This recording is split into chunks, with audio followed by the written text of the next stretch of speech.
कहां अकबर की जीत बता रखे, उनको फाड़ देना आज। आपका दुश्मन आपकी तारीफ करे, इससे बड़ी तारीफ आपकी कुछ भी। लिखो शेर रहे जी।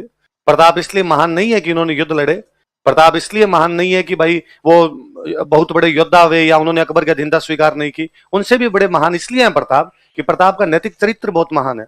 उस समय दुश्मन की महिलाओं के साथ इस प्रकार का बर्ताव करना बहुत बड़ी बात थी। प्रताप यदि दुश्मन की महिलाओं के बारे में अपनी बहन बेटियों की तरह रखते हैं, गिरफ्तार करने के बाद उनको वापस भेज देते हैं, तो देखा जाना चाहिए नैतिक चरित्र में वो पुरुष कितना महान रहा होगा। वास्तव में प्रताप के इन्हीं गुणों को वापस सीखने की आवश्यकता, अनुसरण करने की आवश्यकता है। आज भी लोग प्रताप को याद करते हैं, पर प्रताप को याद करते हैं केवल वैसी बातें करते हैं। महाराणा प्रताप ने अकबर से लड़ाई लड़ी थी, वो योद्धा थे, जैसे वो लड़े थे वैसे हमें लड़ना चाहिए। कहां लड़ना चाहिए? अब कहां लड़ाई हो रही है? लोकतंत्र है भाई साहब, डेमोक्रेसी है, इसमें कोई लड़ाई नहीं हो रही। लड़ाई हो रही है फौज में जाओ, फौज में जाके लड़ो। कहना यह चाहिए जिस प्रकार प्रताप ने महिलाओं के सम्मान की रक्षा की, हम करेंगे। वैसे प्रताप महिलाओं की इज्जत क्या करते थे, वैसे हम करेंगे। पर इन मुद्दों पे कोई बातचीत नहीं करना चाहता। हम अपनी बातचीत का ढर्रा अलग तरफ ही खींच लेते हैं। उस मामले में प्रताप की वास्तविक जो विशेषताएं हैं वो अलग से निखल के नहीं आ पाती, अलग से वो निखरती नहीं है। योद्धा उस समय तमाम लोग रहे थे, योद्धाओं में किसमें कमी है? सांगा कुंभा, किसमें आप योद्धा में कमी मान सकते हो? पर उनके बीच में एक राजा की अलग विशेषताएं हमारे सामने दृष्टिगोचर होती है, वो बहुत अलग सी बात है। तो ये प्रताप की एक अलग विशेषता है कि दुश्मन की महिलाओं को भी वो सम्मान पूर्वक वापस भेज देते हैं। ये बात अकबर को पता चली कि रेमजी तो लुगाइयों को नहीं संभाल पा रहे, तो अकबर ने सेनापति चेंज किया। इस बार अकबर ने अपने अंकल को सेनापति बना के भेजा, सुल्तान खान। कौन बंदा था? डाकी टाइप का आदमी था सुल्तान खान, अंकल लगता था अकबर को। सुल्तान खान है। सुल्तान खान ने आगे कहा, चक्कर क्या है, ऐसा क्या मेवाड़ वालों के पोदीना है जो ये अपने से लड़ रहे हैं? भारत का मुगल बादशाह अपनी सेना भेज भेज के हार गया और मेवाड़ वाले सरेंडर नहीं कर पा रहे हैं अभी तक। क्या इनके पास पहाड़ों में बैठे बैठे सप्लाई कहां से आती है, हथियार कहां से आते हैं, अनाज कहां से आता है? और लोगों ने कहा, साहब इनके पहाड़ों में 4 रास्ते हैं। डूंगरपुर की तरफ एक रास्ता खुलता है देवल, कौन सा रास्ता है? उदयपुर की तरफ इनका एक रास्ता खुलता है देबारी, कौन सा रास्ता है? डूंगरपुर की तरफ कौन सा? उदयपुर की तरफ कौन सा? पाली की तरफ एक रास्ता खुलता है देसूरी, कौन सा खुलता है? देसूरी का रास्ता खुलता है। और राजसमंद की तरफ एक रास्ता खुलता है दिवेर, कौन सा रास्ता है? 4D। डूंगरपुर की तरफ कौन सा रास्ता? उदयपुर की तरफ, पाली की तरफ, राजसमंद की तरफ। इन रास्तों से सप्लाई पहुंचती है, इन रास्तों से हथियार पहुंचते हैं, इन रास्तों से घोड़े पहुंचते हैं। हम क्या करें? तो उसने कहा रास्ते ब्लॉक करो, अंदर हथियारों की सप्लाई बंद, अंदर अनाज की सप्लाई बंद। भूख मरेंगे तो बाहर आएंगे, बाहर आएंगे तो इनकी सेना कम, अपनी सेना ज्यादा, मरेंगे। सीधा सा तरीका। यदि ये बाहर नहीं आ रहे, अपने को जाना पड़ता है, अपने नहीं जाएंगे, इनको बाहर आने के लिए मजबूर कर दिया जाए, इसलिए चारों रास्ते ब्लॉक किए जाए। इसलिए उसने कितनी छावनी बनाई, कहां पे, क्या लिखा है हमने, पढ़ तू। कहां अकबर की जीत बता रखे, उनको फाड़ देना आज। ठीक है, हिस्ट्री रीराइटिंग करती है। इतने सालों तक अपने राजस्थान की हिस्ट्री ये कहती थी कि हल्दी का टिकट ड्रॉ हो गया था। क्या हो गया था? पिछले 7-8 साल में अपने इतिहासकारों ने इस बात को प्रूव किया, अपनी किताबों में साफ साफ लिखा हुआ हल्दी का युद्ध में प्रताप जीत गए थे। और सिंपल उसके एग्जांपल है कि बदायूं युद्ध के मैदान में वो कहता हमारी सेना 16 किलोमीटर वापस भागी। तो किसकी भागती है? हारते हुए लोगों की, जीतते हुए लोगों की? ऐसा कौन बादशाह है जिसने अपने जीते हुए सेनापतियों को बाहर निकाल दिया हो? कि मान सिंह आसफ खान जीत के, उन्होंने अकबर को कहा अकबर हम जीत के, अकबर ने कहा मुंह मत दिखाना, किसने कहा था जीत के लिए? और यदि हल्दी घाटी युद्ध में मान सिंह आसफ खान जीत के जाते तो अकबर खुद नहीं आता। 4 महीने बाद अकबर को खुद आना पड़ रहा है, इसका मतलब चरमराट भयंकर है। उसको यूं सहन नहीं हो रहा है कि यार मेरी सेना गई और हार कैसे गई। फिर बदायूं लिखता है कि हमें रात को भी डर लगता था गोकुंदा में सोते हुए भी, इसलिए चारों तरफ 4 दीवारी करके सोते थे। हारी हुई सेना का कॉन्फिडेंस गिरा हुआ रहता है। उससे भी भयंकर हमारे उदयपुर के इतिहासकार है चंद्रशेखर शर्मा सर, उन्होंने प्रूव किया कि हमें ताम्र पत्र मिले हैं प्रताप के। कई क्या मिले हैं? ताम्र पत्र बताया था, जमीनें दान में देते क्या होते? ताम्र पत्र। हमें कुछ प्रताप के ताम्र पत्र मिले हैं जो हल्दी घाटी युद्ध के ठीक बाद में जारी किए गए, और उसमें प्रताप ने हल्दी घाटी के आसपास की जमीनें दान में दी है। यदि प्रताप हल्दी घाटी युद्ध के ठीक बाद हल्दी घाटी के आसपास की जमीनें दान में दे रहा है, इसका मतलब जमीन उसकी है, जमीन उसके, इसका मतलब युद्ध जीता है वो। यदि वो युद्ध हार जाता तो जमीन अकबर की होती, आप दान कैसे देते? मैं, मेरे पास कुछ होगा तो ही तो आपको दान दे सकता हूं। मैं कहता हूं मैं आपको 3 प्लॉट देता हूं, आपको सर खुद के पास तो एक ही नहीं है, तो हमें कहां से दो? मेरे पास कोई चीज है तो ये आपको दे सकता हूं। तो प्रताप के पास में हल्दी घाटी की जमीन है, इसलिए हल्दी घाटी के आसपास की जमीन क्या दे रहा है वो? दान। चलो आगे लिखो, कौन कौन सी 4 छावनियां बताओ? देवल, देबारी, देसूरी और दिवेर। इनमें दिवेर सबसे महत्वपूर्ण छावनी थी। कारण था राजसमंद में पड़ती है, ये अजमेर का रास्ता है। कहां का रास्ता है? मुगलों का राजस्थान में अड्डा कौन सा? अजमेर। ये भी तो सोचने वाली बात है कि मुगल जब मेवाड़ में जाके लड़ रहे हैं तो उनको अनाज कहां से आ रहा है? भाई प्रताप पूरी की पूरी पब्लिक को शिफ्ट करके पहाड़ों में, इसलिए खेती तो हो ही नहीं रही मेवाड़ में। इसलिए पहाड़ों में पब्लिक को सेट कर लिया कि यदि मैदान में रहेंगे तो खेती करेंगे, खेती करेंगे तो खेती पे कब्जा कौन करेंगे? मुगल। इसलिए मैदानों में खेती होनी नहीं चाहिए, तो मुगल भूखे मरेंगे यहाँ पे। तो भूखे मरते लड़ेंगे कैसे? तो मुगल क्या करते? अजमेर से अपनी सप्लाई मंगाते, अजमेर से सप्लाई मंगाते, बीच में मेवाड़ वाले लूट लेते। इसलिए सुल्तान खान ने कहा दिवेर में मैं खुद बैठूंगा, ताकि उधर से अपनी सप्लाई आए तो मेवाड़ वाले उसको लूट ही नहीं पाए। सैनिकों के पास में रसद तो पहुंचनी चाहिए, सैनिकों के पास सप्लाई नहीं पहुंचेगी, सैनिक बेचारे लड़ेंगे कैसे? इसलिए दिवेर में खुद कौन बैठा हुआ है? बाकी सब छावनियों में अलग अलग उसने सेना लगा रखी है। दशहरे का दिन आया, कौन सा दिन आया? अपने पढ़ते हैं दशहरे पे हथियारों की पूजा की जाती है, और पहले ये नियम था कि दशहरे पे हथियारों की पूजा के बाद में कहीं ना कहीं युद्ध किया जाए। हथियार तलवार म्यान से बाहर निकली है, म्यान में तभी वापस जाए जब खून लगे, खून दुश्मनों का लगे। तब प्रताप ने कहा भाई हमला करना है, बताओ कहां करें? और सब जो मंत्री संतरी बैठे उन्होंने कहा साहब देवल पे कर लेते हैं, किसी ने कहा देवरी पे कर देते हैं, किसी ने कहा देसुरी पे कर देते हैं, पर किसी ने भी दिवेर का नहीं। प्रताप ने कहा भाई दिवेर पे क्यों ना करे? तो उन्होंने कहा भाई दिवेर में मुगलों की सेना ज्यादा है, दिवेर के अंदर जो है वो सुल्तान खान बैठा हुआ है, इसलिए दिवेर के अंदर मामला थोड़ा गंभीर हो सकता है अपने लिए। प्रताप ने कहा ना दिवेर सबसे ठीक रहेगा, क्योंकि दिवेर में मुगल निश्चिंत है, और मुगलों को लगता है कि हम बाकी जगह आक्रमण कर सकते हैं लेकिन दिवेर पर कभी भी आक्रमण करेंगे। इसलिए मुगलों ने बाकी जगह अपनी नफरी बढ़ा दी होगी, नफरी मतलब सेना बढ़ाई होगी, चौकन्ने चौकस हुए होंगे। दिवेर में वो इतने चौकस नहीं है, क्योंकि उनको निश्चिंत हो रहे, उनको लगता है कि यार इधर से हमला होगा नहीं, अपने दिवेर करते हैं। वहां सुल्तान खान खुद बैठा है, तभी तो वहीं करते हैं अपने। दिवेर पर हमला किया, जितने मुगल बैठे थे सबको मार दिया, भागने नहीं दिया था, या तो सरेंडर किया था या मरमुरा गए थे, या घायलों को बाद में को उठा के लाए थे, उनमें थे। अमर सिंह महाराणा प्रताप को जो बैठे हैं वो सुल्तान खान के भाला मारते हैं, आर पार निकाल देते हैं। तो सुल्तान खान के भाला आर पार निकल गया था। कहते सुल्तान खान जब घायलों में पड़ा था तो प्रताप मिलने के लिए जाते हैं, और प्रताप ने सुल्तान खान कहा भाई सुल्तान खान कोई अंतिम इच्छा हो तो बता दे, बड़ा सेनापति था तो मिलने के लिए गए, तो अंतिम इच्छा हो तो बता। सुल्तान खान ने कहा मैं उस लड़के को देखना चाहता हूं जिसने मेरे भला मारा है।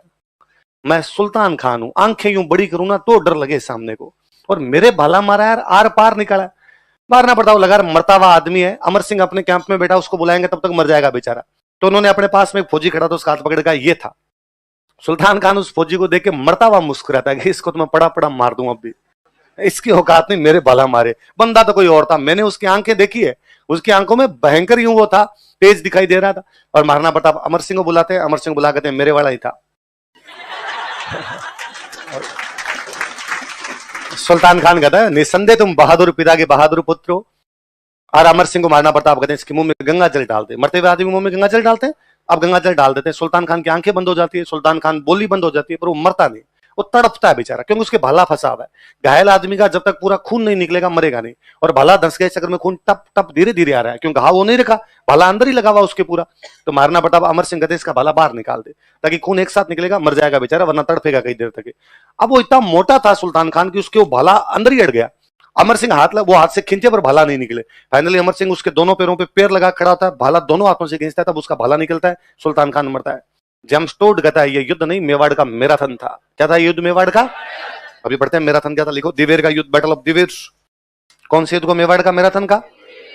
कौन से युद्ध को? मैराथन यूनान में एक जगह का नाम है। कहां पे? ग्रीस। ग्रीस एक देश का नाम सुना है? ग्रीस को हम हिंदी में क्या कहते हैं? यूनान। यूनान में एक जगह का नाम है, जगह का नाम है मैराथन। क्या नाम है? मैराथन। ईरान के राजा ने अटैक कर दिया था। कहां के राजा ने? ईरान के राजा ने अटैक किया यूनान पर। मैराथन के मैदान में लड़ाई हुई। कौन से मैदान लड़ाई हुई? कौन से मैदान में? तो अकबर कहता है जैसे ईरान और यूनान के बीच में मैराथन के मैदान में लड़ाई हुई थी, यूनान की छोटी सेना ने ईरान की बड़ी सेना को मैराथन के युद्ध में हरा दिया था, उसी प्रकार दिवेर के लड़ाई के अंदर प्रताप की छोटी सेना ने मुगलों की बड़ी सेना को हरा दिया, इसलिए दिवेर मेवाड़ का। तो मैराथन जगह का नाम है, कहां पे? यूनान। यूनान कहां पे? यूरोप। जेम्सटोड कहां का था? यूरोप। तो वो तुलना तो अपने यूरोप से ही करेगा। मैराथन के नाम की लड़ाई, मैराथन नाम की जगह कहां पे? अटैक कहां के राजा ने किया? यूनान में दो जगह बड़ी फेमस जगह, एथेंस और स्पार्टा। कौन कौन सी? तो उसने अटैक किया था एथेंस पे। कहां पे किया था? तो एथेंस वालों को पहले लगा यार अकेले जीतेंगे कि नहीं जीतेंगे, हालांकि एथेंस अकेला जीतता है। वो स्पार्टा वालों को सहायता के लिए बुलाते हैं। किसको सहायता के लिए बुलाते हैं? तो उन्होंने अपना एक बंदा भेजा कि जाओ स्पार्टा वालों को कि हमारी सहायता करे, मैराथन के मैदान में आकर हमारा साथ दे ईरान के राजा के खिलाफ। एक बंदा दौड़ता हुआ जाता, फिसिपीडी, क्या नाम था? 2 दिन में 150 किलोमीटर, 2 दिन में दौड़ता हुआ गया, भागता हुआ गया। बरसात के दिन थे, घोड़े चल नहीं रहे थे, भागता हुआ गया। उसने जाके स्पार्टा वालों का, स्पार्टन्स मैराथन के मैदान में हमारी लड़ाई हो रही है, हम एथेंस वाले ईरान से लड़ रहे हैं, पर्सिया से लड़ रहे हैं, प्लीज हमारा साथ देने के लिए आओ। लेकिन स्पार्टा वाले साथ देने के लिए नहीं आए। एथेंस अकेला पर्सिया या ईरान से लड़ा और एथेंस अकेला पर्सिया ईरान को मैराथन के मैदान में हरा देता है। तो अब जम्स्टोड ने कहा कि जैसे मैराथन के युद्ध में एथेंस की छोटी सेना ईरान की बड़ी सेना को हराती है, वैसे दिवेर में प्रताप की छोटी सेना ने मुगलों की बड़ी सेना को हरा दिया। तो मैराथन वाले मैदान में सहायता के लिए किसको बुलाया गया? स्पार्टा। लेकिन वो सहायता के लिए एक बंदा कैसे गया था वहां पे सहायता के लिए? दौड़ के। कैसे गया था? कौन से युद्ध में सहायता के लिए? मैराथन युद्ध में। कौन से युद्ध में? लंबी दौड़ लगाई उसने, लंबी दौड़ लगाई। इसलिए आज दिन तक लंबी दौड़ों को क्या कहते हैं? क्योंकि पहली बार वो लंबी दौड़ कौन से युद्ध के लिए लगाई गई थी? पहले बढ़ गई बात। तो दिवेर के युद्ध में किसको मार दिया गया? सुल्तान खान। कौन मार देता है? अमर सिंह वो योद्धा है जिसने दिवेर के युद्ध में सुल्तान खान को भला मारा, जो उसके आर पार निकाल दिया था। अमर सिंह वो है जो 1580 में मुगल सेनापति अब्दुल रहीम की सारी बेगमों को गिरफ्तार करके लेके आ गया था। अमर सिंह वो है जो 1573 में मान सिंह जब बातचीत करने के लिए आया तो उससे बातचीत करता है और उसको कहना है कि भाई दम हो तो कभी अकेले आके दिखाना हमारे मेवाड़ की तरफ। उस अमर सिंह के बारे में हमें किताबों में यह पढ़ाया गया कि वो घास की रोटियां खाता था और उसके हाथ से एक दिन वन बिलाव रोटी छीन के भाग गया था। हरे घासरी रोटी ही जद वन बिलावड़ो ले भाग्यो, छोटो सो अमरियो चीख पड़ियो, राणा रो सुत्यो दुख जाग्यो। हमें लगता है अमर सिंह अंगूठा चूसता रहता था सारा दिन बेटा बेटा। और हल्दी घाटी युद्ध के बाद प्रताप की स्थिति खराब हो गई थी और अमर सिंह एक दिन घास की रोटी खा रहा था और वन बिलाव उसके छीन से भाग गया। हल्दी घाटी युद्ध के टाइम में अमर सिंह की एज है 17 साल। एज कितनी है? क्योंकि मैंने बताया था उदय सिंह के पोता हुआ तब उदयपुर की स्थापना हुई। उदय सिंह का पोता अमर सिंह है। तो अमर सिंह का जन्म कब हुआ है? 1559 में आया। तो हल्दी घाटी के टाइम 1576 में 17 साल का हो। उसकी पोस्टिंग थी उदयपुर कि हल्दी घाटी में जब ये लोग लड़ रहे थे तो महिलाएं सारी उदयपुर थी। तो लगा कि यदि मुगल कभी महिलाओं की तरफ अटैक करे तो वहां बचाने का काम कौन करेगा? अमर सिंह। तो अमर सिंह वो है जो हल्दी घाटी युद्ध के टाइम उदयपुर में पोस्टेड है। अमर सिंह वो है जो मुगल सेनापति अब्दुल रहीम के परिवार को गिरफ्तार कर लेता है। अमर सिंह वो है जिसने सुल्तान खान के भाला मारा, जो आर पार निकाल दिया। अमर सिंह वो है जिसने प्रताप के मरने के बाद मुगलों से 17 युद्ध लड़े, सारे के सारे जीत गया। हमारे इतिहास की किताबें उसको घास की रोटी खाने तक सीमित कर गई। हमारे साथ लोचा यह है कि हमने कहानियों को इतिहास बना लिया है। इसलिए कभी तो घास की टोकरी में उदय सिंह है, कभी घास की रोटी में। इस घास से बाहर नहीं आ पा रहा है इतिहास। इसलिए इतिहास को सबसे पहले किससे बाहर लाने की आवश्यकता है? मुझे कोई पर्सनली पूछे कि मेवाड़ में इतने योद्धा हुए, उन योद्धाओं में सबसे अच्छा कौन लगता है? अमर सिंह लगता है। ये क्या योद्धा रहा होगा यार। अमर सिंह के साथ विडंबना आई है, वो महाराणा प्रताप के बेटे हैं।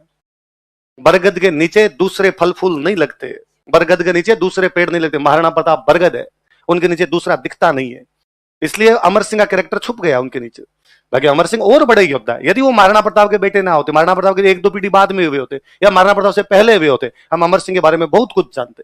लेकिन अब अमर सिंह के बारे में हम एक बात जानते हैं, किसकी रोटी खाते थे? वही मुझे लगता है, वही भाई साहब कहीं पे कोई पुदीने के परांठे बनाए होंगे, घास वही है। मेवाड़ के राणा का बेटा था। यूं थोड़ी घर के झोंपड़ी के बाहर बैठा है, परांठा खा रहा है, गोल कर रखा है, अंदर अचार डाल के वैसे बैठा हुआ है, वन बिलावाया और छीन के भाग गया।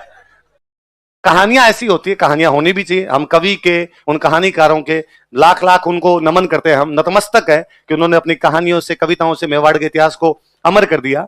मेवाड़ के इतिहास को बताया, राणा के संघर्ष को बताया, किस प्रकार कम संसाधनों के बावजूद लड़े थे वो बताया। पर इतिहासकार तो ध्यान देते हैं, वो तो क्लास की किताबों में घास की रोटियों से बचाते कम से कम, पर हमें कहानियों में केवल और केवल क्या बताएगी? घास। इसलिए गधा भी घास आए ना, इसका मतलब माना वो बात सच्ची, बड़ी बात। अब जब इसमें मुगल सेना पूरी मार दी गई तो अकबर ने पूछा भाई अब कौन जाएगा मेवाड़ वालों से लड़ने के लिए? मुगल सेनापतियों ने कहा रहम कर रहम अकबर, जीते गए हैं सारे, हार के हैं, एक की नहीं पार पड़ रही। इस बार तो सारे काट दिए उसने, सिंगल ही नहीं आया, वापस भी नहीं आने दिया, क्यों भेजना है वहां पे? और अकबर ने कहा क्या कोई नहीं जा सकता? जब कोई नहीं जाता था ना, अपने राजस्थान वालों में किसी ना किसी को उठ ही जाता था कि मैं चला जाता हूं। अपने वालों को मरने में बड़े मजे आते थे। और मान सिंह के अंकल थे जगन्नाथ कछवाहा। कौन थे? जगन्नाथ कछवाहा ने कहा मैं पंगा लेता हूं एक बार। तो 1585 में मुगलों की तरफ से अटैक करने के लिए कौन आते हैं? देखो कब हुआ अंतिम आक्रमण? 1585। प्रताप की डेथ होती है 1597 में। कब होती है? 1597 में। जैसे ही प्रताप की डेथ होती है, अगला राजा बनता है अमर सिंह। कौन बनता है? अकबर ने वापस अटैक किया। अकबर ने मेवाड़ के 3 राणाओं पर अटैक किए, उदय सिंह, प्रताप, अमर सिंह। तीनों बारी उसकी पार पड़ी नहीं। पर 1585 से 1597 में, बीच के 12 साल में अकबर ने प्रताप पर कोई अटैक। इन 12 साल में यदि आपने मीडिएवल पढ़ी होगी तो आपने थोड़ा बहुत ध्यान दिया होगा, इन 12 साल में अकबर का अटैक है काबुल पे, अकबर का अटैक है कश्मीर पे, अकबर का अटैक है पंजाब पे, अकबर का अटैक है बंगाल पे, अकबर का अटैक है बिहार पे, अकबर का अटैक है उड़ीसा पे, अकबर का अटैक है साउथ इंडिया पे। मतलब भारत की तमाम जगह पे आक्रमण है, मेवाड़ पर आक्रमण नहीं है उसका। अकबर इंटेलिजेंट है, वो जानता है कि आरएस में पार पड़ेगी, पटवारी ग्राम से होगी देने पड़ेंगे, तो उसने सब जगह ऐसे कैसे हो सकता है कि आप काबुल बंगाल पर अटैक करो, भारत का पश्चिमी हिस्सा और पूर्वी हिस्से पर आक्रमण को, नाक के ठीक नीचे मेवाड़ पड़ा, इसको छोड़ दो। तो अकबर प्रैक्टिकल बंदा, तो उसको लग गया था कि यार पार पड़ेगी।